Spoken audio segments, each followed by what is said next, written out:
Hi, this is my review of Anima Beyond Fantasy Core Exxet Revised Edition. This game is somewhat controversial, and it's probably one of the most unoriginal games that I have, but I don't mean that as an insult. Rather, I mean that sometimes it just leans too heavily on certain source material. Anima Beyond Fantasy is at its heart a very high fantasy game that is the highest order and the most exaggerated kind of high fantasy that you can imagine. There are so many over the top things, impossible things in this game. Well, before we get into this game, let me talk a bit about my background related to this game, as in my search to decide if I should get it or not. Well, about quite a few years ago, I heard about Anima. I was just browsing in the Fantasy Flight Games website, and I saw Anima Beyond Fantasy, and the artwork, I don't know, really called out to me. It looked really great. I immediately identified it with some similarities to the work of Yoshitaka Amano, the illustrator of some Final Fantasy games. And when I heard that it was like a tabletop version of Final Fantasy, I was really excited. So I started doing a bit of research about it. However, I found a lot of negative reviews about it. Most of them criticized the theme and the overcomplicated system. But what really discouraged me from getting it was the fact that the translation was horrible. The English translation of Anima is just terrible. So, but to be fair, the book, even in its original Spanish version, it's not really that well explained in many sections of the book. So, well, anyway, I decided not to get the game back then, but I still kept following the game, seeing how it was revised about a couple of times later, and how they kept polishing the rules and adding some stuff. Until eventually they reached the Core Exxet Revised Edition. Now, sadly, this version isn't available in English. It's just available in Spanish, and so a lot of you can even go to the different forums and you're going to see players asking for Fantasy Flight Games, so that there could be an English version of the Core Exxet Edition. But I don't think it's going to happen, and if it does happen, I hope they get a better translation team, because the translation is pretty bad. I want to give a special thanks to a lady that I met about 2 weeks ago, and she's called Midnight Angel, and well, thanks Midnight for she helped me compare the English version with the Spanish version, at least the first half of the book, and I also read different pages of the English version before jumping into the Spanish version, so I could get a good idea of the differences and how the Core Exxet version was better. I also read some Spanish forums and different some play forum games about a year ago, and so I started getting a good idea of how the Exxet edition was an improvement. And the funny thing is that many times I noticed some players that were like, "Oh, sure, come on, let's play Anima." It's like it was just like a really simple and easy to follow pickup game. But when they start playing Anima, you could pretty much tell that they had no idea how to play Anima. They just grabbed the Final Fantasy theme of it and just went nuts. And it wasn't really a game, just some storytelling with no rules at all. So, well, and that's how I decided to get Anima. Well, let's talk about the quality of the PDF. The quality, when it comes to illustrations, it's superb. There's some really good artwork here. It's just amazing. It has that Final Fantasy feel to it. It also has a lot of, I don't know, it reminds me of a game, a chess-like game called Navy Adapt, I believe it was called. With all this fantasy, just fantastical characters and monsters, and some of the characters standing in an empty hallway with elegant checkered floor tiles. And so the artwork is pretty good, and you're going to see a lot of scantily clad women and sexy ladies here. And you're also to see a lot of guys that have that, I don't know, that pretty boy look, or like they call it in Japan the bishonen look. And so it's I don't know, communicating that style of Asian video game, of Japanese role-playing game. And so I'm really pleased with how they handled the art, and they communicated that essence of the game. And the book, for the most part, has an acceptable organization, but some sections do have some terrible arrangements. And for example, in character creation, they give you like a general outlook of the entire process, but they don't give you a step-by-step guide until the very end of the chapter, and it's going to be a bit confusing. I was comparing notes and thoughts with Midnight Angel, and she was also pretty confused, and she was reading the English version. She said some parts were really hard to understand, and in the Spanish version as well. It's probably why the translation team had such a hard time translating this book. And first of all, the terms, the concepts are quite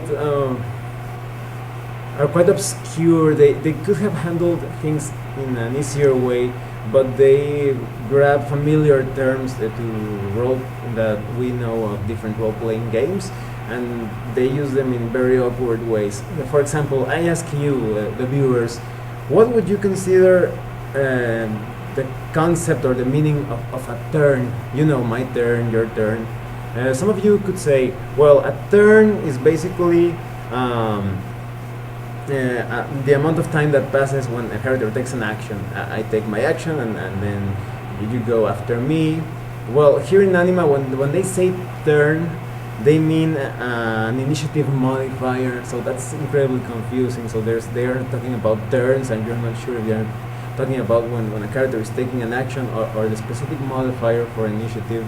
And then instead of saying checks, they say control. So if they say like make a control, and you're like make a control, it would have been easier if they called it a check, a skill check, or whatever. And for example, if some of you are proficient in the Spanish language and are thinking of getting the Spanish version of Anima, I must warn you that they handle a specific style of Spanish, that one which is used in Spain but not here in America. So for example, if you would say something like, would you like to do that? In Spanish you would say, ¿te gustaría hacer eso? But with the type of Spanish handled in Anima, they could say something like, ¿vos gustáis hacer eso? And they handle it kind of like that, and that's a different Spanish that what they usually teach you. So that could present a bit of an obstacle. So that right from the start, you know that this is a somewhat complicated game. You even need to use a calculator, but I'll get into that later. And besides that, the book has bookmarks. It could have used hyperlinks, sadly, but so the organization is not that good at all. It's just barely decent. Now, about the sources of Anima, when it comes to the rules, it borrows a lot of things of Rollmaster. If you played Rollmaster before, you're going to be familiar with most of the things here, although there are some things modified. For the most part, you're going to understand how to make the different checks or controls.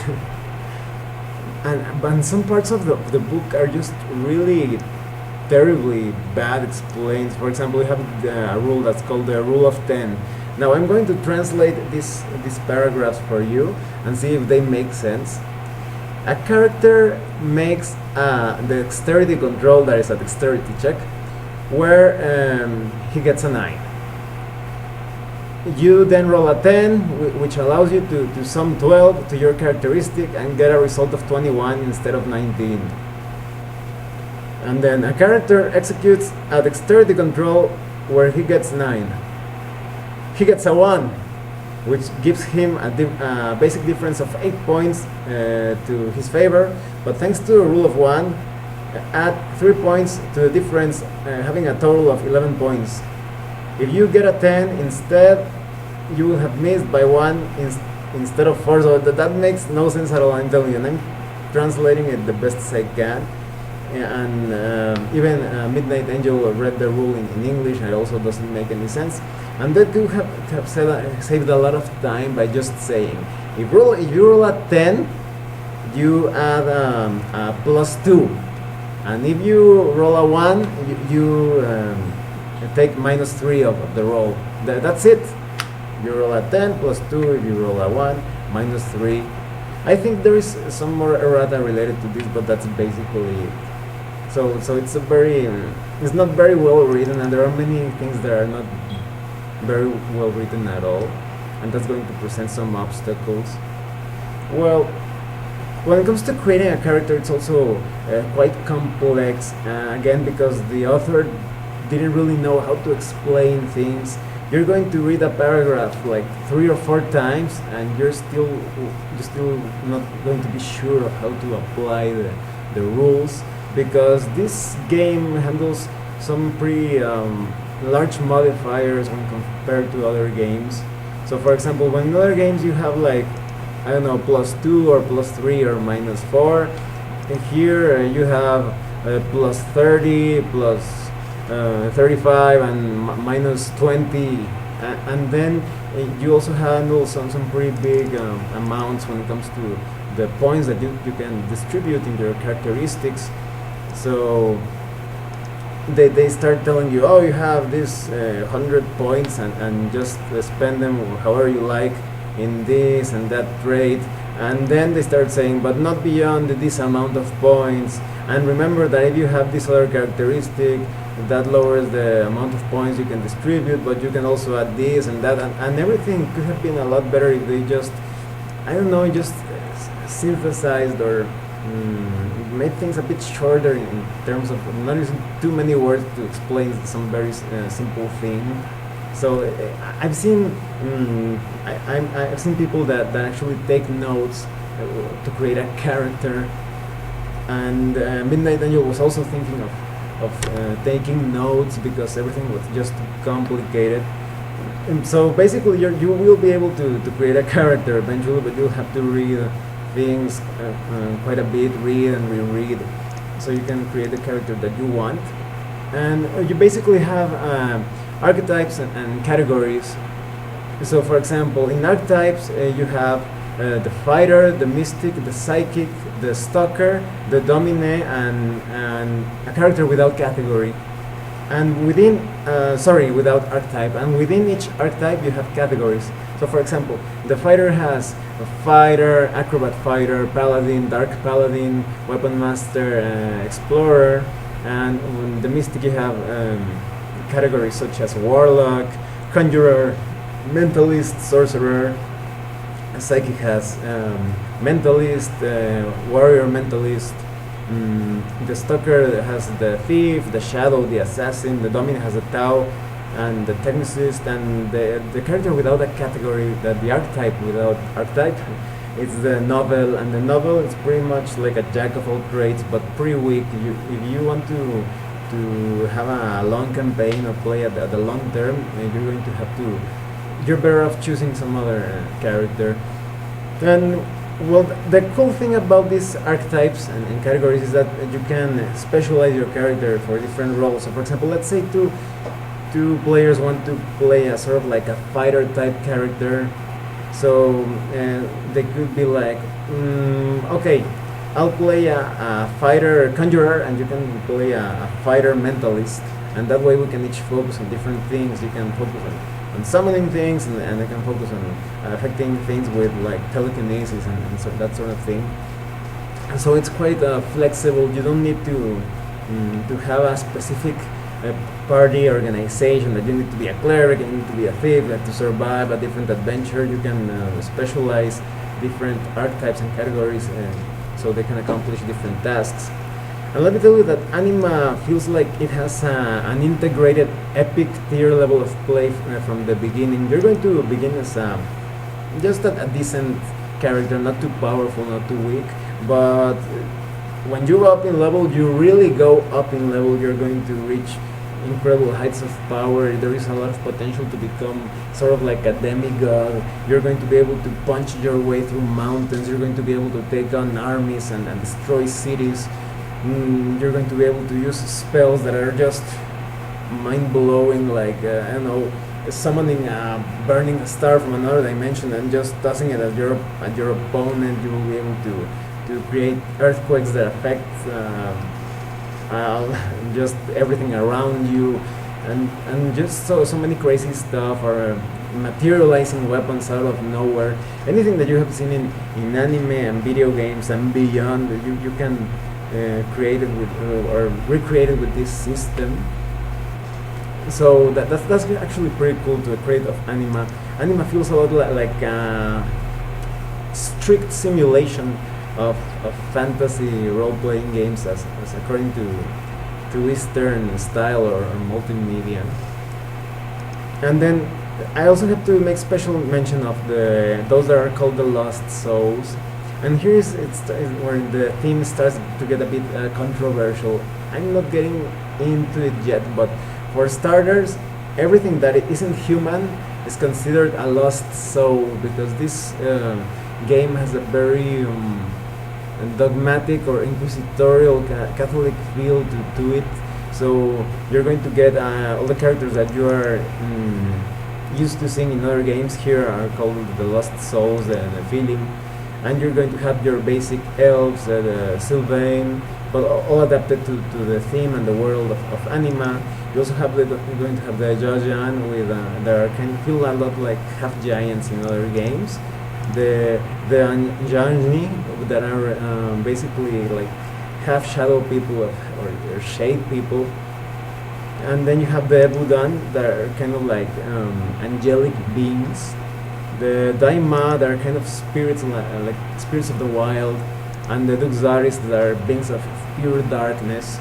And all of these have different powers and weaknesses. They feel stronger than a normal human character, but their weakness is that the church is always going to be hunting them down or in conflict with the church. And now you have your system of secondary abilities and skills, pretty easy to handle once you understand and you go beyond the convoluted, overcomplicated rules. You basically just make a roll of 1d100 or two 10-sided dice to see if you succeed in your skills. And things get a bit more complicated when it comes to combat. Before I get into combat, you get a nice chapter with all sorts of gear and weapons, and those exaggerated weapons that pretty much have no sense at all when it comes to a loss of physics. So remember that this world of Anima, the world of Gaia, probably has physics completely different from our own, because you're going to see a lot of ridiculous and unbalanced weapons, just those huge swords that kind of look like you're carrying around a door or something, and the characters are going to be wielding them like they are made out of, I don't know, of cardboard. And so yeah, any weapon and armor and fantasy gear that you have seen in role-playing games and video games, that is, and anime and manga, you're going to have them here. There are firearms, and there are even weapons that combine magic and technology, so you can create the character that you want. You also have within the skills, you have a lot of martial arts, and what I didn't like about the martial arts here is that they use real life martial arts. You have taekwondo and kempo and jiu-jitsu, but if this is a fantasy world, I don't know why they use those names. Later on, you have like more specialized versions of those martial arts, and they feel more like more fantastical, like the Fist of the North Star, Hokuto that you touch somebody in a vital point and his head explodes. You're going to have that sort of exaggerated martial arts. But I think they should have used those kind of exaggerated and fantasy martial arts from the beginning instead of calling it jiu-jitsu and taekwondo. It just feels, what is jiu-jitsu and kempo doing here in this fantasy game? It doesn't make too much sense, especially considering that the laws of physics are quite different.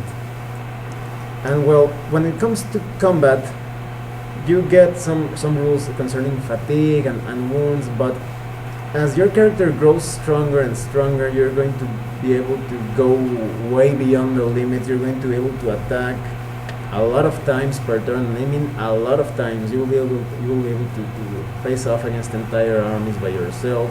And this is when it gets a bit cumbersome. There should have been like a subsystem to where your character fights against many different weak opponents, because the system is basically built to make an attack roll for each attack. So I recommend that you either design your more simplified way of doing things, or just narrating the whole encounter and just rolling the big battles.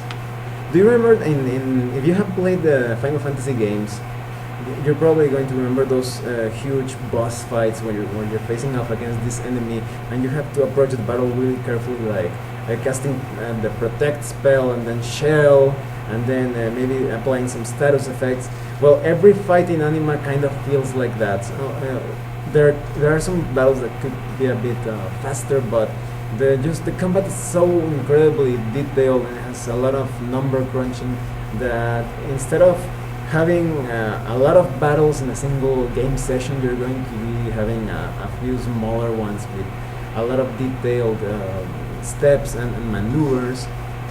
Now, it was actually worse before the Exxet edition. You had this ginormous table of values and percentages, and you had to roll and make a lot of calculations, and then you will be able to decide if you managed to hit your opponent, or if you managed to counter, and by what degree you managed to hit, by what percentage did you manage to hurt your opponent, or by what percentage that opponent managed to hurt you. And that's where combat begins. Could be a bit annoying for those of you who want something more of a faster pace. But for those of you that like to take their time and like to have very detailed combats, you're probably going to enjoy this system.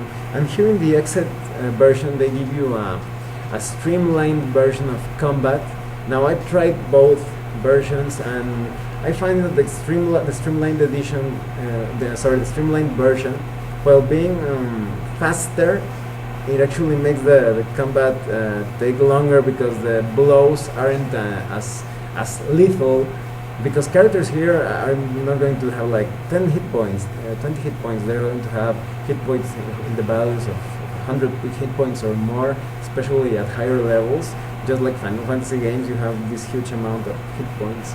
And so when you use the monstrous table that actually comes included in the Exxet version and is the default table for the English translated version, then that actually, once you get the hang of it, that actually speeds up combat. So I recommend that you become proficient in the use of the large table instead of using the streamlined version of combat. And when it comes to combat, you can combine your all your combat maneuvers with spells. You get a penalty for using more than one of your allowed actions, because there is a certain degree to which a character can act many times without penalties. But if you don't have that skill or ability or level of progression, you're going to have to receive some penalties to your actions. But you're going to be able to do things like, for example, have you seen the Final Fantasy Advent Children movie?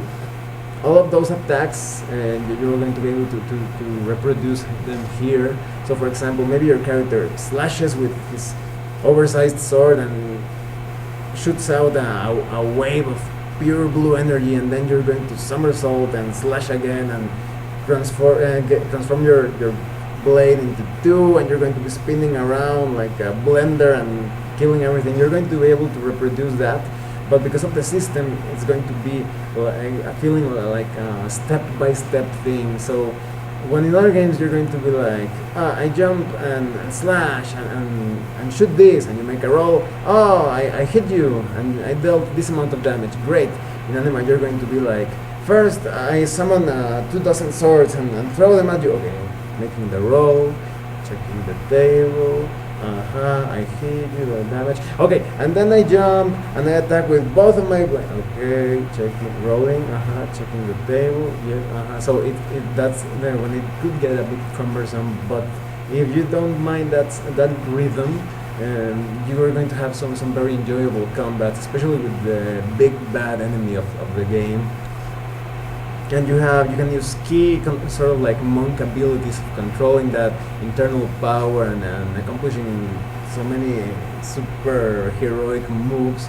You're also going to be able to use magic, and that I was telling you that you can create so many over the top things. You're going to be destroying cities with magma and calling things from out of the sky. You'll also be able to summon things. There's even a section where you can use tarot cards to summon different creatures. You may even call the gods to do your bidding, and you really feel incredibly powerful with this game. And then you have psychic discipline, so you can modify reality and manipulate matter with your mind. And overall, the combat is enjoyable despite the slow pace of it. And now, the book also has some pretty good advice on how to run the game. It could have been better if they included some more optional rules on how to handle combat for a particular style of role-playing, but it's good even so. Now let's talk about what I think is the most controversial part of Anima, because you can pretty much handle the rules complexity. If you read this book enough, you're going to understand how to play it. But the theme, okay, let's start. First, there's a very strong Final Fantasy influence, of course. And as a lot of you that have played Final Fantasy and that have actually studied the mythology and the symbolism in Final Fantasy, you know that in many Final Fantasy games, the church is the bad guy. So if you're playing with players that, let's say Catholic or Christian players, and you have some other players that don't enjoy religion at all, and you present this theme to them, there's probably going to be a lot of potential for conflict, and not character conflict, player conflict, because in this game the theme pretty much, I don't know, it's kind of like a rip-off of Christian myths. So for example, you do have, and first it begins with as sort of like a mythological creation with all sorts of beings such as elves and giants and dwarves, but then everything turns a biblical turn, and there's this guy, like a self-proclaimed savior, that they call him Christ in this game. They use the real term of Christ, and he starts like sort of like a crusade, and he gets betrayed by one of the disciples, and he also gets crucified, and so they used so many things. They should have been more original instead of borrowing all those different things. And then a church is born out of that sacrifice story, and they also, I feel like this game does its best to make people question religion. Because, for example, when the Christ in this game dies, they say, but nothing happened, and there was no catastrophe, and they kind of want to communicate that he wasn't really anything divine, because he got killed, and they kind of like decorated, no, but he didn't get killed, he was a sacrifice.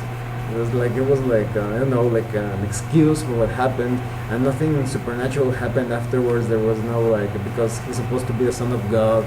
And in this game, they present him like, I don't know, like a very powerful magician or sorcerer, and like they kind of fool people around, because then a church came of that event, and this church suddenly decided to purge the world of Gaia, the world of Anima, of all elves and supernatural creatures and the Yajan, etc. and they started outlawing magic, even though they use magic themselves, but they say no, it's not magic, it's miracles. So they really, you really see the dark side and the terrible side of the church here, and that's where there could be conflict, because this game has that inquisitorial feeling to it. Some players, maybe Catholic or Christian players, are going to be like, hey, don't use Christ and all those concepts and terms in this game. Those are sacred things. You shouldn't put them in a game. And the other players that don't like religion are going to be like, oh, don't bring that Catholic politics in this game, and those cultists and their false savior and those liars. And so there's going to be a conflict between both kinds of players, in my opinion. Some groups are going to be able to handle it, but some others are going to handle it that well. I've actually, not with this game, but for example with Demon, the White Wolf game of Demon, I've actually had players that had sort of like a meltdown with the heavy themes that they handle in those games. And in here I can already picture this game being somewhat problematic, with the whole presenting the church as a big, I don't know, like a big lie, because this game your characters can play in any side of the conflict, or maybe no side at all. It feels a lot like a conflict between paganism and the church and Catholic religion or Christianism, and it reminds me a lot of the PC game, the old PC game of Thief, where you have these guys that were like the church and the pagans, and they kind of like battled it out, and the people in the middle got screwed, because here the ones related to otherworldly creatures, the fallen, aren't all good either. They're also bad guys in the side of the fallen. So here in Anima it feels like the world of Gaia is trapped between that conflict between Christians and pagans. So it's kind of like it's really controversial, as you can see. But for those of you that can stomach the whole thing, you could create a lot of interesting adventures based in this conflict. And so that's what and I forgot to mention, there's also the side of Jewish esoteric traditions or mysticism. You're going to have a lot of names, sacred and demonic names tossed around in Anima a lot, but I've seen it in other games, but here they really go loose by using all sorts of different names. I mean, for example, if you're playing with a player who's into the Kabbalah, they're going to be like, don't use those nerves and names, they're going to bring out bad vibes, or they're going to do a lot of damage, bring you bad luck, and so and if you're really a respectful game master, I think it's better to change the names, or change the different I don't know, maybe the Catholic elements and the Kabbalistic names and all that, because otherwise your players could get a bit I don't know, there could be conflict, because I'm telling you, I run different games for people of different I don't know, spiritual perspectives, and then it could be a bit troublesome. And then, well, you get different chapters of the talking about different cities and countries, and more about the history of Gaia, organizations. They also use real names of different organizations. That's why I was telling you that this game was quite unoriginal. They could have made up their own names and creation myths and everything that they wanted, but they just took the names of different real world organizations, traditions, etc., and they just put them there. And then you get more information about the supernatural world. This also paints the church in a very negative light, because, for example, let me show you this image right here represents hell. These are some images of hell. They even consider the tree Yggdrasil from Germanic tradition to be a part of hell. So, and as I was saying, there's just an inquisitorial flavor all over the book. And then you get more information about the light and shadows and how to handle supernatural. You get a nice gallery of NPCs and a bestiary, and information on how to create your own beasts and enemies and NPCs. and you get some rules on how to convert Anima and some additional optional rules, although in my opinion they are not enough to handle all the things that could become too fiddly for players when it comes to the rules. But here you get some options at least, and some information on how to convert Anima to other campaign settings, or convert those campaign settings to Anima. So that's another good option. If you find the theme too hard to digest, you could use your own theme, your own campaign setting, or some existing campaign setting, adapting it to Anima with these rules. Well, let me tell you what I think about Anima. Despite all the negative and controversial things, I actually quite like it. In generally, I like crunchy games, and I feel like Anima, with all its percentages and tables and all that, really stimulates my brain and gets the juice flowing. And I also like the Final Fantasy theme. When I play with others, I'm really thinking of modifying some things of the campaign setting for the reasons that I was telling you about. But overall, I really like Anima, and I probably get some of the other books because they expand on many other things, on magic and on the world of Gaia itself. I wouldn't recommend Anima to those who do not like crunchy games. This is not a rules light system, and I think that's part of the negative reviews that I saw. Maybe a lot of people just like Final Fantasy, and they thought this game was going to be pretty easy to play as a version of Final Fantasy, but they couldn't get past the complicated rules. And that's because this game feels like, in the Final Fantasy games, in the console or computer games, you feel like there's a lot of going on behind the game. That is, the computer is doing all the calculations and all that, and here you feel like you yourself are factoring all those values and numbers.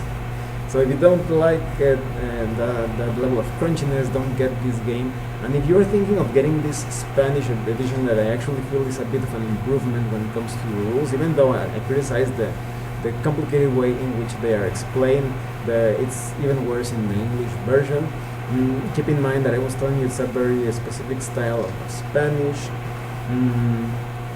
and well, those are basically the reasons why you should get Anima or you shouldn't get Anima.